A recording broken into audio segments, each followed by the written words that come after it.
de la Sábana Santa, ¿no? Y bueno, pues vamos a ver la entrevista porque nos cuenta unas cosas muy interesantes. Pues venga, vamos a ver esa entrevista y luego sacamos conclusiones.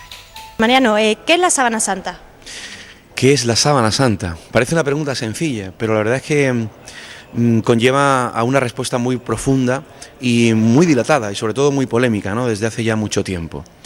Para mí ya no hay duda, después de ya muchos años documentarme sobre el tema, haber estado en Turín, haberla contemplado, el haber entrevistado a científicos, a gente que ha estado muy próxima a la Sábana Santa de Turín o a la síndone, que también se dice así, gente que son expertas, los máximos en el mundo sobre este particular, para mí no hay duda de que efectivamente se trataría lo que coloquialmente podríamos decir como una fotografía de Jesucristo.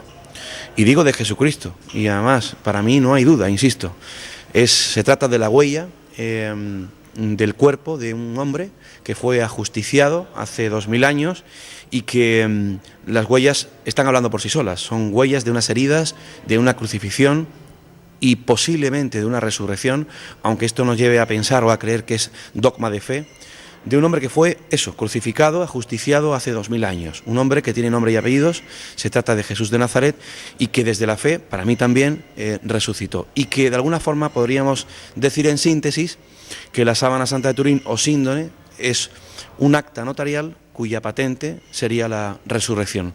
Por tanto, y en resumidas cuentas, pues la Sábana Santa sería, pues eso, un lienzo de 2 metros aproximadamente que refleja, pues la huella de ese hombre Dios que se llama Jesús de Nazaret. Y además existen algunas pruebas que se han hecho que parecen confirmar que realmente esta sábana perteneció a Jesús de Nazaret, ¿no? ¿Qué pruebas se hicieron? Se han hecho muchísimas pruebas, las que también ha permitido o ha dejado la Iglesia, que en este caso el Vaticano, se deje practicar sobre ella. Aquí hay muchos puntos que son de debate. Cristina, la única prueba en contra que hay sobre el lienzo de Turín, sobre su autenticidad y mucho menos a quién pudo pertenecer, la dictaminó el carbono 14 ya hace algunos años.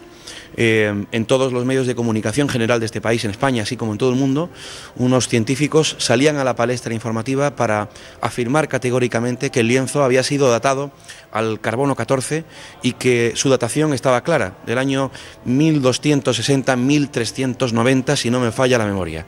Por tanto, el lienzo era una tela que pertenecía a esa época, al medievo, y que por tanto había sido una falsificación. Lo que ocurre es que, digo yo, milagrosa falsificación, porque el autor, de ser así, tuvo que, sobrepasar una serie de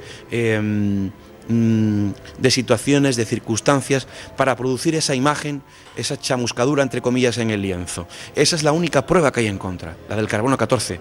Además, se hicieron en 2 laboratorios. Hoy en día se sabe perfectamente que fue una manipulación por parte de algunos científicos, y se sabe también que las tomas que recogieron los científicos del lienzo, se sabe perfectamente que la hicieron o la tomaron de unos remiendos que hicieron unas monjas, las monjas clarisas, para reparar el tejido de la síndone, porque la síndone ha atravesado una serie de circunstancias a nivel histórico que milagrosamente ha llegado hasta nuestros días, pero han pasado un par de incendios, estuvo a punto de perderse, y claro, para reparar esos trozos de lienzo que fueron de alguna forma destruidos o casi destruidos por el fuego, pues estas monjitas se dedicaron a arreglarlo.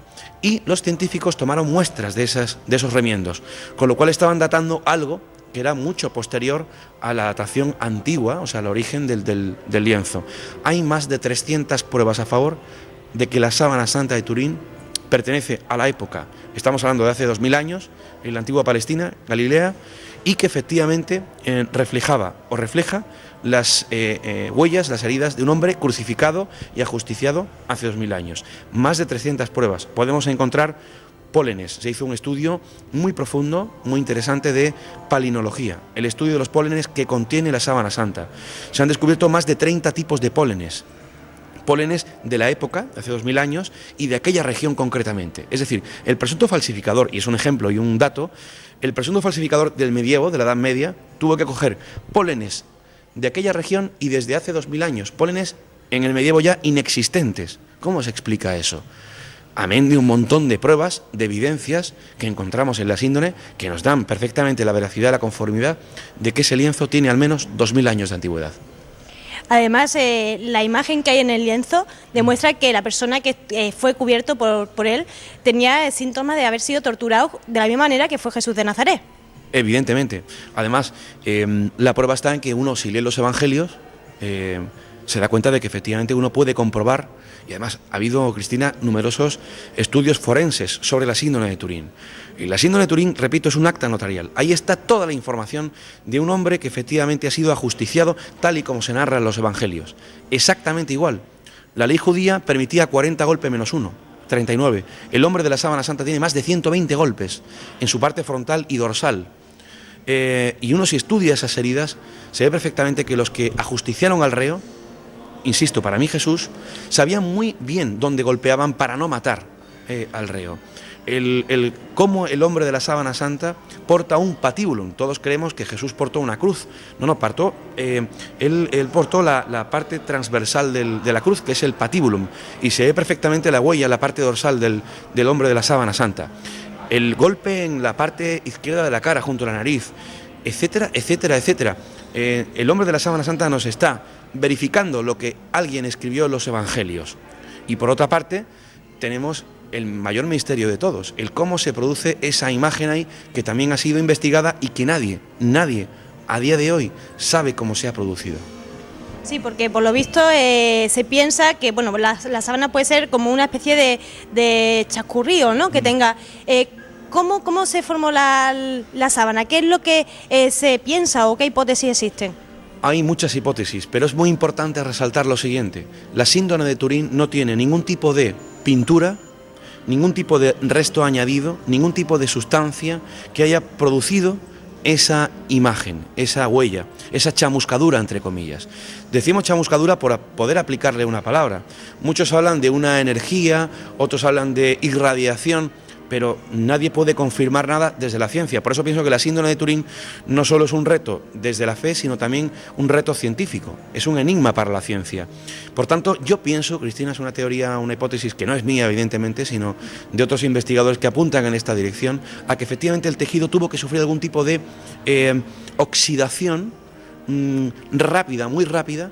El tejido se quedó sin agua completamente en un transcurso quizá de segundos, y lo que ocurrió dentro del sepulcro, que para mí, insisto y repito, fue la resurrección, la desaparición del cuerpo en segundos, eso produjo algún tipo de explosión, me faltan las palabras quizá para poder definirlo, y esa explosión atómica, energética, no lo sé, hizo que el tejido perdiera el agua y se oxidara, es decir, envejeciera muy rápido para producir esa imagen. Hay otras hipótesis para explicar la información de la imagen. El buen amigo investigador y escritor Francisco Trigueros, malagueño además, pintor hiperrealista, un gran investigador del tema, un gran escritor, ha escrito un libro sobre este particular, apunta a la posibilidad de que efectivamente la imagen se formó por contacto. Es decir, sobre el sepulcro se echó 30 kilos de aloe y mirra, eso lo pone la Biblia. Bueno, es un poco complicado explicártelo, pero esa sustancia, junto con la sangre, junto con el sudor, junto con la descomposición repentina del cadáver, hizo que se formara la imagen en el lienzo. Es otra hipótesis más, pero a día de hoy, insisto, sigue siendo un misterio desde el punto de vista de la ciencia. Y además, un dato curioso que acabas de decir es que en las sábanas lo que sí hay es sangre, distintas arterias, venas, sudor. Efectivamente, hay de todo eso. Y además tocas un punto no solo interesantísimo, sino además peliagudo. La síndrome de Turín contiene sangre seca de ese hombre. El ADN que contiene esa sangre seca está muy destruido.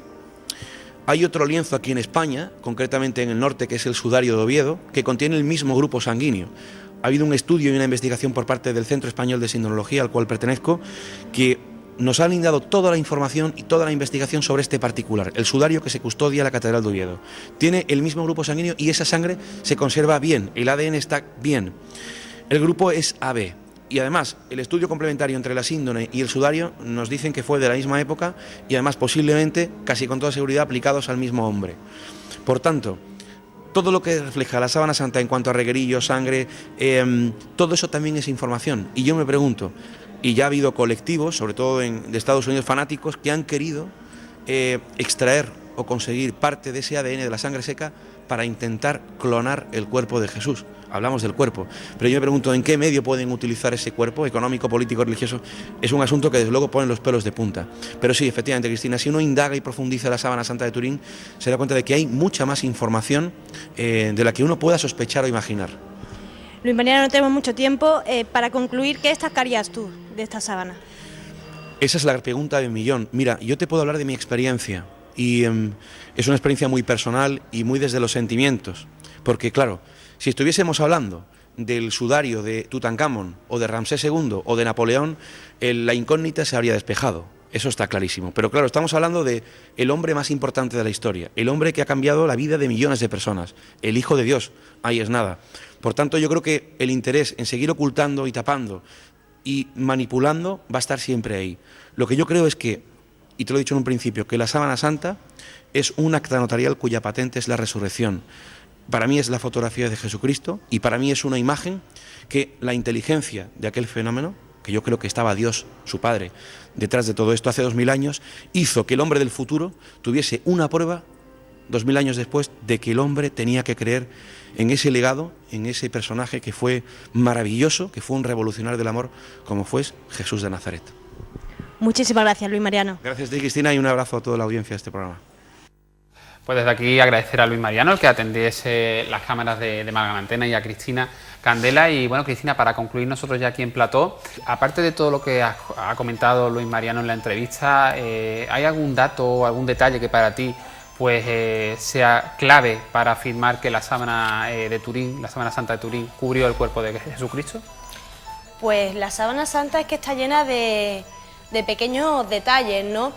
Por ejemplo, si fuera, como dicen, una falsificación de la Edad Media, bueno, pues si vemos cualquier, que no me sale la palabra, cuadros, pues veremos, por ejemplo, que los clavos están en las palmas de las manos. Sí. Y esto realmente no es así, ¿no? Porque si no, con el peso del cuerpo, pues se rajaría, ¿no? Los clavos tienen que ir aquí entre los dos huesos que hay aquí en la muñeca. Ajá. Y la Sábana Santa, curiosamente, lo tienen en su sitio. O, por ejemplo, tienen en los ojos, pues lo que podría ser una moneda de plata, un stone, que es, bueno, eso, la moneda de aquel tiempo. De aquella época, ¿no? Y bueno, pues hay muchísimos más detalles, como por ejemplo el polen, que solo era de aquella época y de aquella zona. Que esto lo ha comentado Luis Mariano. Lo ha comentado Luis Mariano.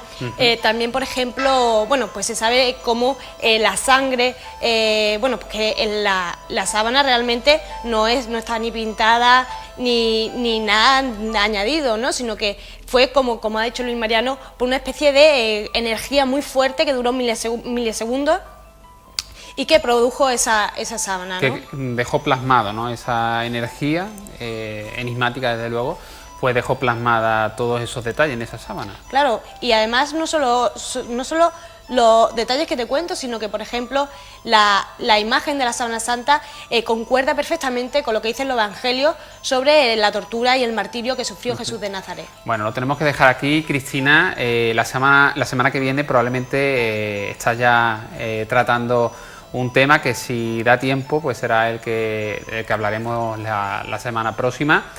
El sanatorio de Torremanzanas. De Torremanzana, Enigma y Misterio ya viajando hasta por Alicante y todo.